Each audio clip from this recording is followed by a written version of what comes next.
चलिए बेटा, आज हम लोग डिस्कस करेंगे AITS 05 आपका पार्ट सिलेबस टेस्ट बायोलॉजी जो 12 अक्टूबर को हुआ है।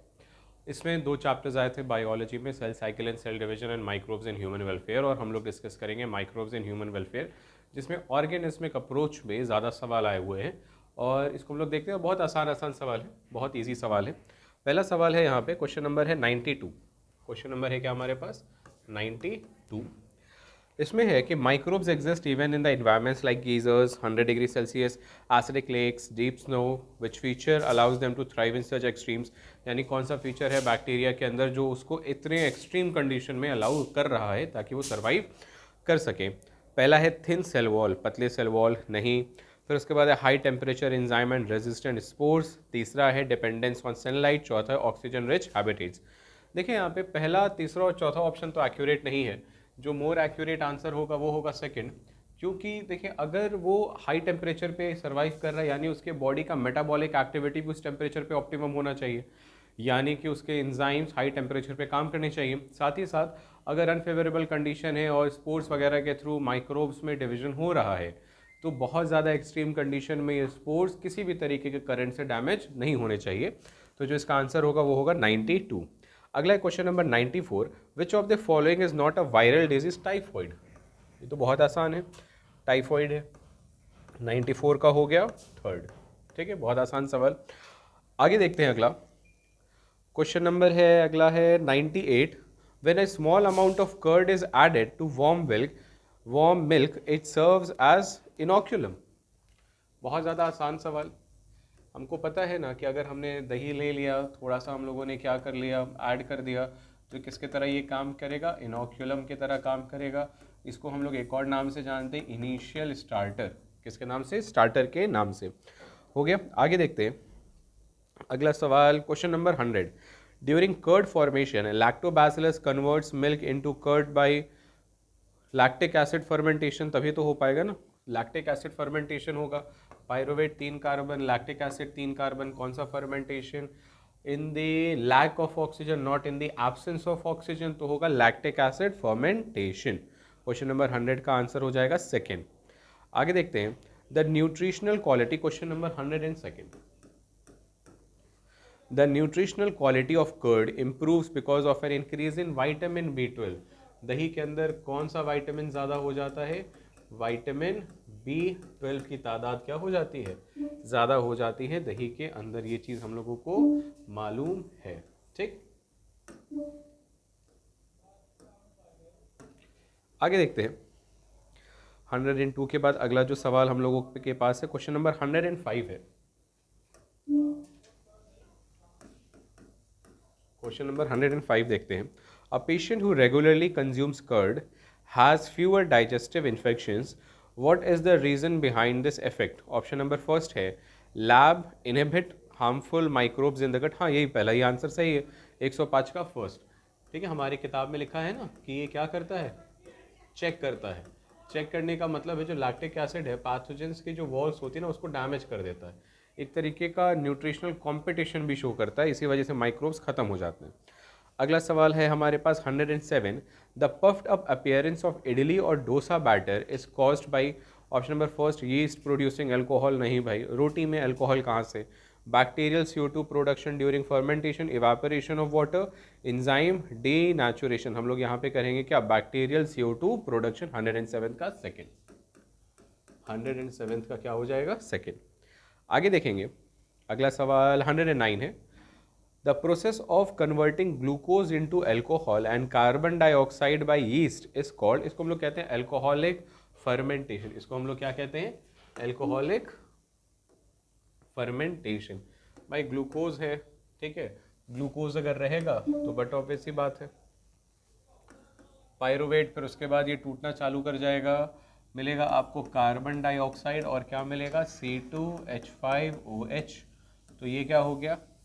एल्कोहलिक फर्मेंटेशन और 2 ATP मॉलिक्यूल। तो इसका आंसर हो जाएगा 109 का एल्कोहलिक फर्मेंटेशन। अगला है क्वेश्चन नंबर 111। टॉडी है, toddy a traditional drink of southern India is obtained by, option number first है fermenting palm sap, boiling coconut milk, distilling sugar cane juice, और फिर है फर्मेंटिंग राइस वाटर। 111 का answer हो जाएगा बेटा फर्स्ट पाम सैप। तभी तो हम इसको एक और नाम से जानते हैं ना, टॉडी को किस नाम से जानते हैं हम लोग? इसको कहते हैं पाम वाइन। किस नाम से जानते हैं? Palm wine. बहुत आसान। आगे देखते हैं ये कौन सा क्वेश्चन था, क्वेश्चन नंबर 111। अगला सवाल देखते हैं, क्वेश्चन नंबर 114 है हमारे पास। वाइल स्टडिंग चीज वेराइटीज, क्वेश्चन नंबर 114 है। वाइल स्टडिंग चीज varieties, while studying cheese varieties, a food scientist noticed large holes in Swiss cheese. Which microorganism was responsible for creating them? Propionibacterium sharmani। क्या हो जाएगा 114 का? First, large whole इस वजह से आते हैं क्योंकि ये जो चीज़ होता है ये बहुत हार्ड होता है, तो जो CO2 है वो एक्यूमुलेट होने लग जाता है एक जगह पे। जैसे एक जगह पे एक्यूमुलेट होगा, अचानक से बाहर निकलेगा, बड़े बड़े होल्स हो जाएंगे। ये चीज़ कैसा होता है? जैसा हम लोगों ने देखा है ना टॉम एंड जेरी में, जेरी जो चीज़ खाता है ये वही चीज़ है, ठीक है। प्रोपियोनिबैक्टीरियम शार्मनी। बहुत आसान सवाल। क्वेश्चन नंबर कौन सा वाला था ये? 114 वाला। अगला सवाल देखते हैं। The characteristic flavour of Roquefort cheese develops due to, option number first ripening of specific fungi, bacterial acid production, mixing of citric acid, addition of yeast. Answer हो जाएगा बेटा फर्स्ट, क्या हो जाएगा? Ripening of specific fungus. ये हो जाएगा Penicillium Roquefort. हम लोगों को इसका सोर्स पता है, यानी 118 का हो गया फर्स्ट वाला। अगला देखते हैं 120 है। In the production of wine yeast acts on sugar to produce alcohol and carbon dioxide. ये भी अभी हम लोगों ने थोड़ी देर पहले पढ़ा था ना, एल्कोहल बनाता है और क्या बनाता है? Carbon dioxide. अगला सवाल ये था क्वेश्चन नंबर 120। अगला है question number 122। The large scale industrial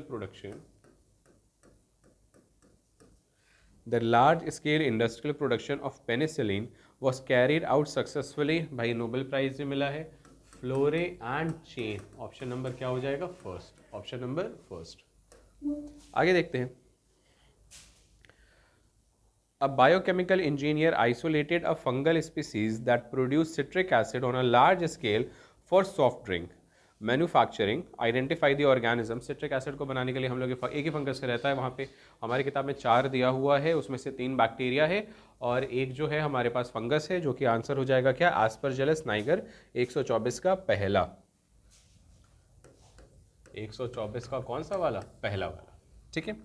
आगे देखते हैं question number 126। The bacterium lactobacillus is commonly use for curd and yoghurt production, दही बनाने के लिए। 126 का फर्स्ट, बहुत आसान सवाल। 128 का देखते हैं।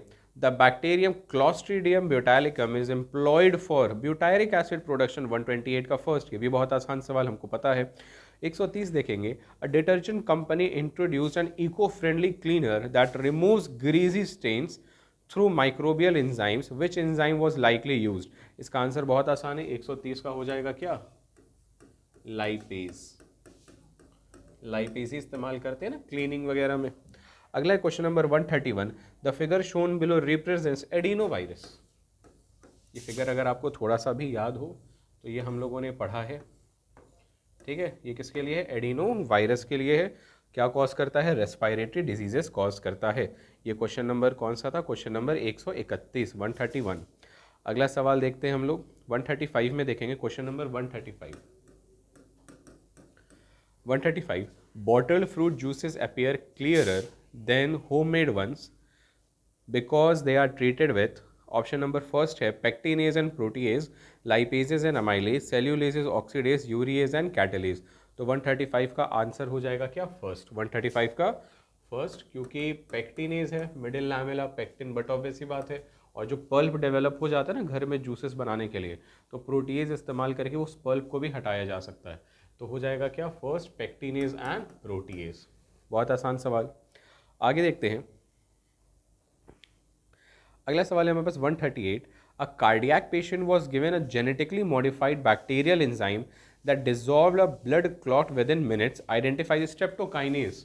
जेनेटिकली इंजीनियर्ड, क्या रहेगा इसका आंसर? स्ट्रेप्टोकाइनेस। क्लॉट आ जाता है, इसको हटा देता है, ठीक है। ये है क्वेश्चन नंबर है आपका 138। तो 138 का जो आंसर बैठेगा बेटा वो होगा फर्स्ट वाला, बहुत आसान है। अगला है question number 140।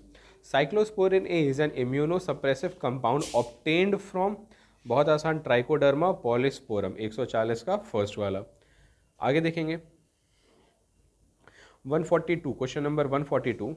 A patient who underwent kidney transplantation was prescribed a fungal product to prevent graft rejection, which molecule was used। देखिए अगर यहाँ पे हम लोग देख रहे हैं कि किडनी ट्रांसप्लांट हुआ है तो बट ऑब्वियस सी बात है कि बॉडी इसके अपोज काम करेगी ना, बॉडी किडनी के अपोज नहीं चाहेगी कि कोई भी एक्सटर्नल पार्टिकल, एक्सटर्नल कोई भी चीज़ बॉडी के अंदर आए, तो हमको क्या करना पड़ेगा, इसके अगेंस्ट इम्यून सिस्टम काम करना पड़ेगा। तो हम देंगे क्या, इम्यूनोसप्रेसिव एजेंट, और हमारे किताब में एक ही इम्यूनोसप्रेसिव एजेंट है, इसका नाम है साइक्लोस्पोरिन ए। तो 142 का आंसर हो जाएगा फर्स्ट। ठीक है, आगे देखेंगे क्वेश्चन नंबर 144। क्वेश्चन नंबर 144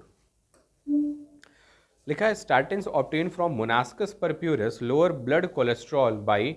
देखिए मोनास्कस परप्यूरस से जो हम लोगों को एंजाइम मिलता है, जो स्टैटिन है ना, वो कैसे काम करता है, कौन सा क्वेश्चन है, क्वेश्चन नंबर 144। यहाँ पे आपके पास रिसेप्टार है, यहाँ पे एंजाइम आता है HMG को रिडक्टेज, जिसकी वजह से स्टेरॉल बनता है। जैसे ही हमारे पास स्टैटिन आ जाएगा, स्टैटिन इससे कॉम्पिटिटिव इनहिबिशन शो करेगा, कंपीट करेगा कि भाई इस रिसेप्टार पे हमको अटैच होने दो, जिसकी वजह से स्टेरॉल बन नहीं पाएगा। क्या सारे रिसेप्टार पे काम कर पाएगा, कहेगा नहीं, हो सकता कुछ पे कर ले कुछ पे नहीं करे, इसी वजह से इसको हम लोग कहते हैं क्या, ब्लड कोलेस्ट्रॉल लोअरिंग एजेंट। ठीक है, इसका आंसर हो जाएगा inhibiting cholesterol synthesising enzyme. Question number 144 का आंसर हो गया फर्स्ट। अगला देखते हैं, a patient with high cholesterol and blocked arteries are simultaneously prescribed 2 microbial products.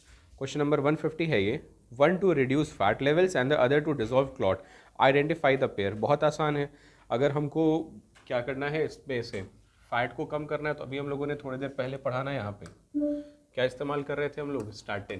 क्या इस्तेमाल कर रहे हैं, स्टैटिन।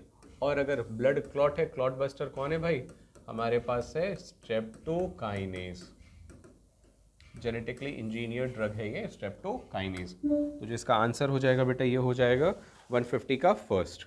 आगे देखेंगे question number 152। The figure shown below represents bacterial colony है, बैक्टीरियल कॉलोनी है, बहुत सिंपल सी बात है, डायग्रामेटिक सवाल है।